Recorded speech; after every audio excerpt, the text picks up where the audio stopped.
Rajma masala gravy எப்படி செய்யலான்ட்டு வாங்க பார்க்கலாம். மார்னிங் பிரேக்ஃபாஸ்ட்டுக்கு செய்யணுண்டாக்கா நைட்டே நல்லா ராஜ்மாவை வாஷ் பண்ணி தண்ணீர் ஆட் பண்ணி ஊற வச்சு எடுத்துக்கோங்க. அல்லது லஞ்சுக்கோ டின்னருக்கோ செய்யணுண்டாக்கா 8 hours பிஃபோராக அதை ஊற வச்சு எடுத்து வச்சுக்கோங்க.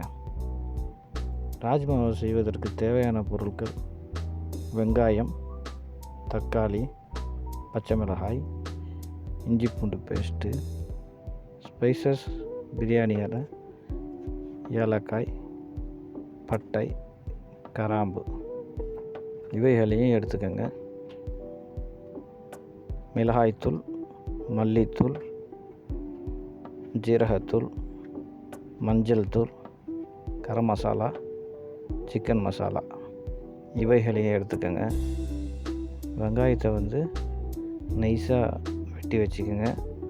தக்காளியை மிக்ஸி ஜாரில் கொடுத்து நல்லா ஒரு ஃபைன் பேஸ்ட்டாக அரைச்சி எடுத்துக்கோங்க. லாஸ்ட்டாக கொஞ்சமாக புதினாவும் மல்லி அல்லது மல்லி மட்டும் கொடுத்தாலும் போதுமானது. கொஞ்சோண்டு மல்லியும் கஸ்தூரி மட்டியும் போட்டு இறக்குனீங்கன்னா அருமையான ராஜ்மா. ஸ்டவ்வை பற்ற வச்சு குக்கரை வச்சு குக்கரில் 2 ஸ்பூனு ஆயிலை கொடுத்து இந்த ஸ்பைசஸ் பட்டை, கிராம்பு, ஏலக்காய், பிரியாணி இலை இவைகளை ஆட் பண்ணி சூடு வந்த உடனேயே ஊற வச்சு அந்த ராஜ்மாவை அந்த குக்கருக்குள்ளே கொடுத்து வேகிற அளவுக்கு தண்ணீரை ஆட் பண்ணி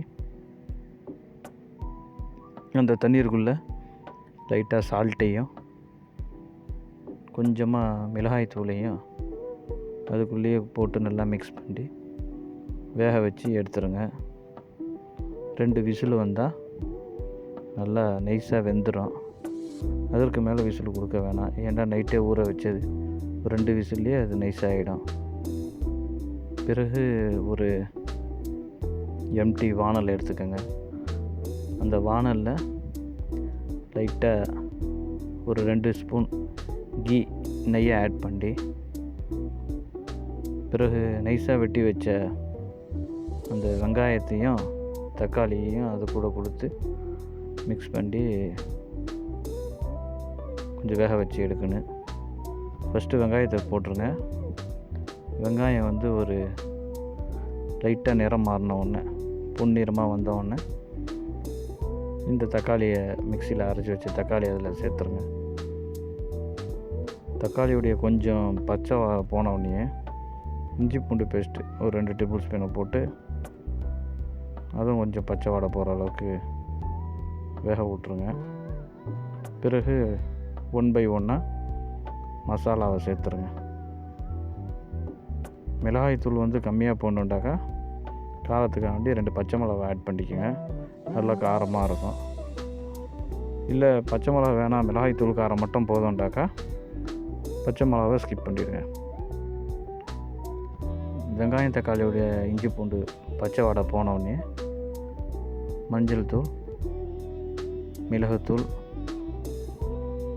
மிளகாய்த்தூள், மல்லித்தூள், ஜீரகத்தூள், கரம் மசாலா, சிக்கன் மசாலா இவைகளை ஆட் பண்ணி நல்லா மிக்ஸ் பண்ணி பச்சை வாடை போகிற அளவுக்கு கிண்டுங்க. கொஞ்சம் பச்சை வாடை போயிடுச்சுட்டாக்கா நைட்டை ஊற வச்சு வேக வச்சு எடுத்தோம்ல அந்த ராஜ்மாவை அந்த தண்ணியோடு அப்படியே சேருங்க. அந்த தண்ணீர் லேயராக உப்பும் லைட்டாக காரமும் இருக்கும். அதுக்கு தகுந்த மாதிரி காரம் போட்டுக்கோங்க. உப்பு சேர்க்க வேணாம், அந்த தண்ணீர்லேயே உப்பு இருக்குது. குக்கரில் வேக வச்சோம்ல அந்த தண்ணீர்லேயே உப்பு இருக்குது. உப்பு பத்தாத்தி உப்பை செக் பண்ணி உப்பை ஆட் பண்ணிக்கோங்க. இந்த மசாலாவும் ராஜ்மாவையும் நல்லா ஒன்றா மிக்ஸ் பண்ணி ஒரு பாயில் கொடுத்து எடுத்துங்க. கொதி வந்த உடனே 2 மசாலாவும் ராஜ்மாவும் நல்லா மிக்ஸ் ஆகி வெந்துடும். வெந்து வந்த உடனே கொஞ்சமாக மல்லித்தலையையும் லாஸ்ட்டாக கஸ்தூரி மட்டியும் அதுக்குள்ளே போட்டு இறக்குனீங்கன்னாக்கா அருமையான ராஜ்மா கிரேவி ரெடி. இதை சப்பாத்தி கூட பரோட்டா கூட சாப்பிட்டா நல்லா டேஸ்ட்டாக இருக்கும். லஞ்சுக்கு ஒயிட் ரைஸ் கூடயும் அதை மிக்ஸ் பண்ணி சாப்பிட்டா நல்ல ஒரு ருசியாக இருக்கும். ராஜ்மா மசாலா கிரேவி எப்படி செய்யுங்கிறத இன்றைக்கி நம்ம ஈஸியாக சொல்லியிருக்கிறோம். ட்ரை பண்ணி பார்த்துட்டு எப்படி இருந்துச்சுன்ட்டு சொல்லுங்கள். ஓகே, பாய்.